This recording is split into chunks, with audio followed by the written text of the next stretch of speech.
Guys, today I'm going to be talking to you about Airbnb arbitrage. We're going to go through the basics, okay, of how you can get started running this strategy and turning this into your full-time business, okay? So you may have heard it called different names.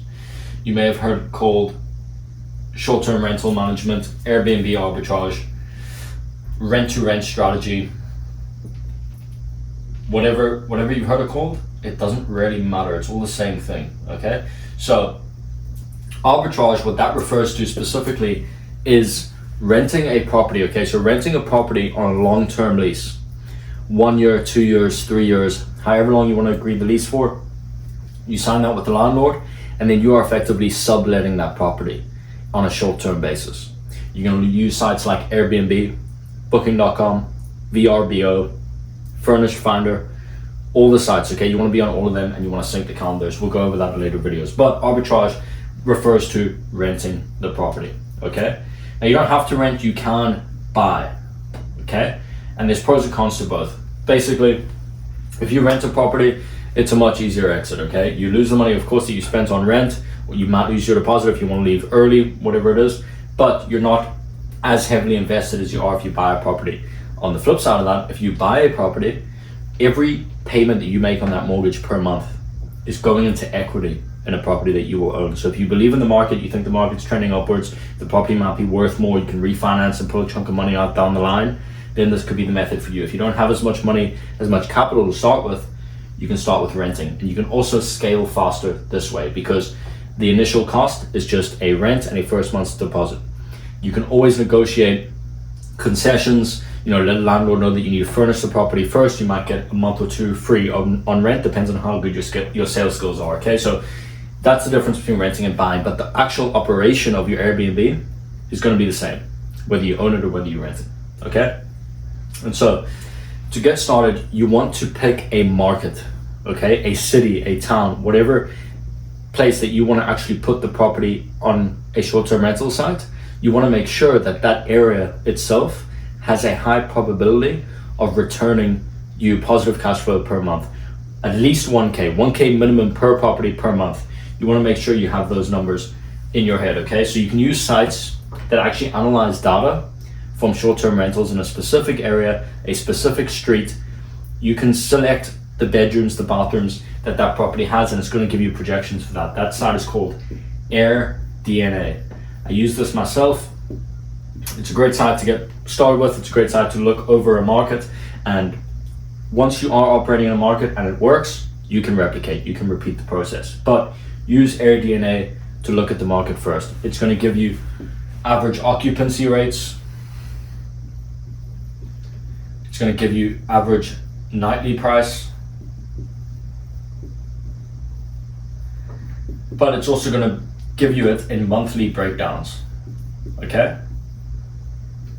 And a bunch of other data. Go have a look at the site, familiarize yourself with it, play around, maybe look at your own house, enter the address and see what it could be making as a short-term rental, okay? Once you do that, now you've picked your market, you want to go ahead and you want to get a property, okay? To do this, you can use any site that basically rents or sells properties, okay? Every country has their main site that people go to. In America, it is Zillow, okay? Zillow.com.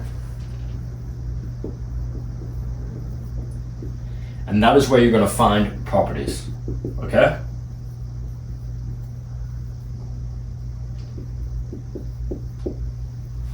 And this is actually the easy part because everything is listed there. They want to rent out the properties, okay? The landlords are on there. They want to rent or they want to sell their properties, okay?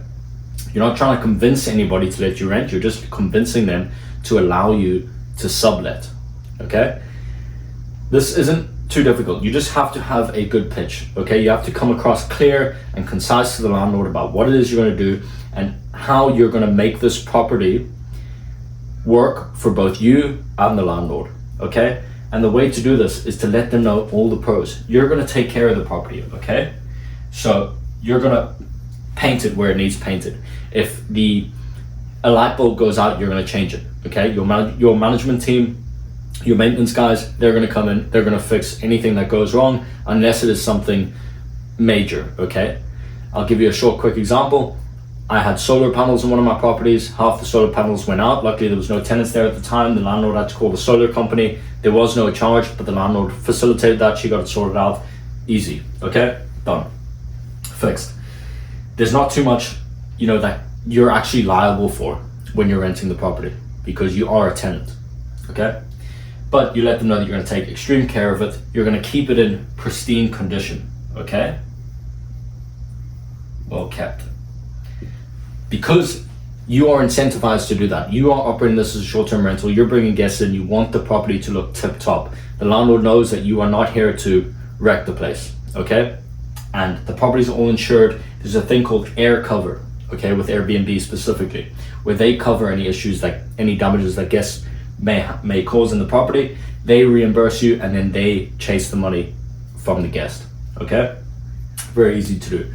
You let them know that you can sign longer leases. Okay, so you could sign a 2-3 year lease. And don't be shy to offer this. I've actually offered longer leases to landlords as an incentive. They've ended up turning it down because they say, oh, let's just try a year and then see what happens. Okay? And that works for me, and it works for the landlord. But if they want a longer lease and that's going to get them to agree, go ahead and offer. Okay, so you want to make sure that your pitch is good. Don't ever pitch just by email or just by message. Get them on the phone or go view the property. Let them know what you do. Come across as professional. Guys, this is important in the business because this is a property management company. Okay? That's what you need to actually project to the landlord. Okay? Let them know that that's what you do.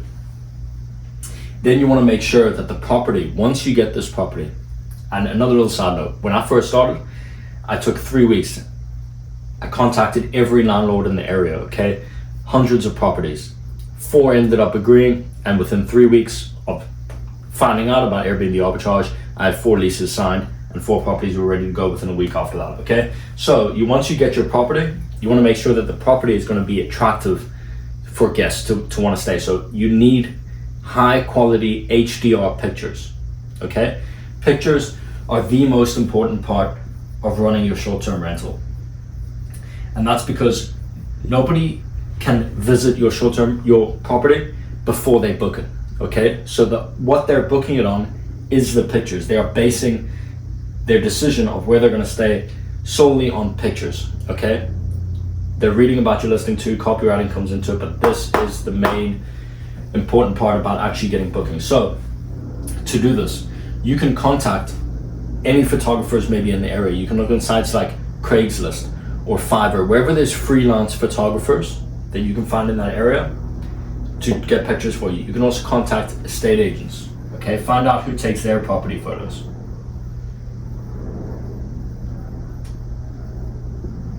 And if you really don't have the money to invest in pictures, a good quality iPhone can take good pictures, but you need to make sure that the property is actually furnished well, okay? There's that old saying, you can't polish a turd. This is exactly the same with Airbnb. You can't take pictures of something that doesn't look good and make the pictures look good. Okay, so furnishing is going to be your next step.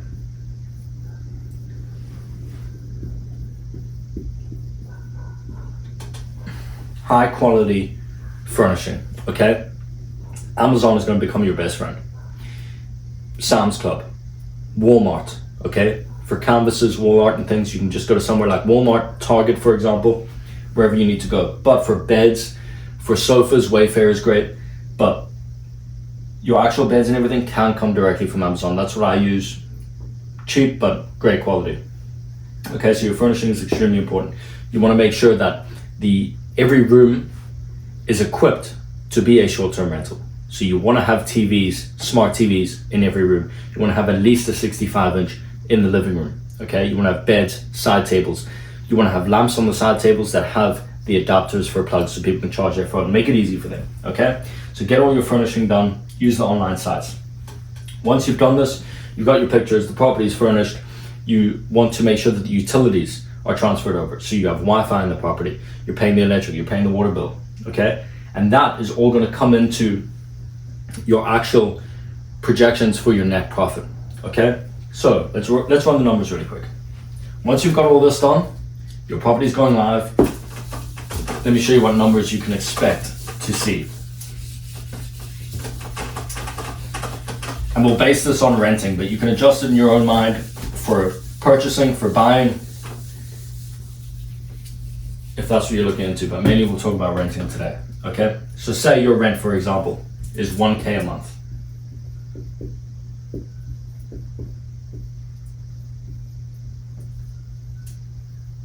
Say your electric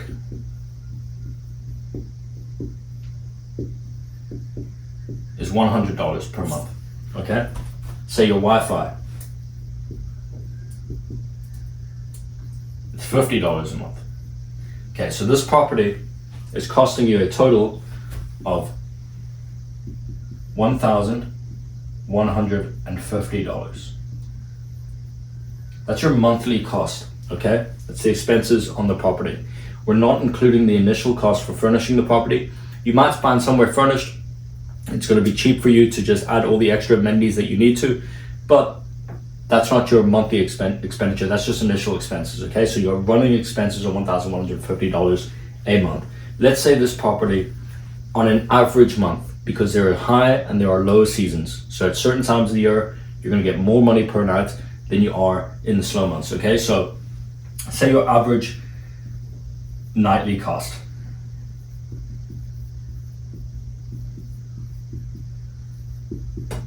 Let's say it's $150, okay?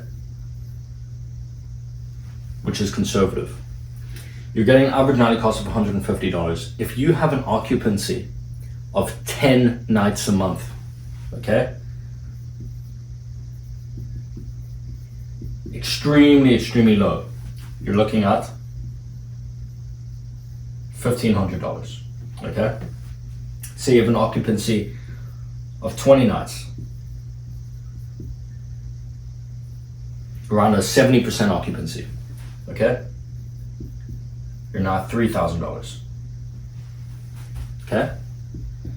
So that's not 100% occupied. Somebody could book this property for a month and then you're making heavy profit. If you get bookings for 20 nights, okay, multiple guests, a total of 20 nights in a month, you're getting 3K money in, okay? Now your money in, your 3K, minus your monthly running cost, 1,150, and you're left with $1,850, okay? Profit on one property, okay? This is how simple it is, guys. We will go more in depth on videos and we'll go into specifics, but this is what you're looking at per property, okay? And once you're making this money, $1,850, within 2 months, you've saved up the initial deposit and first month's rent on your second property. And from there, you're just growing, just like this, okay? So once you're at 10 properties, now you're making $18,500 per month profit. Guys, this is how simple it is. If you feel like you learned something today, click the subscribe button, like the video, share with your friends, and there's gonna be more to come.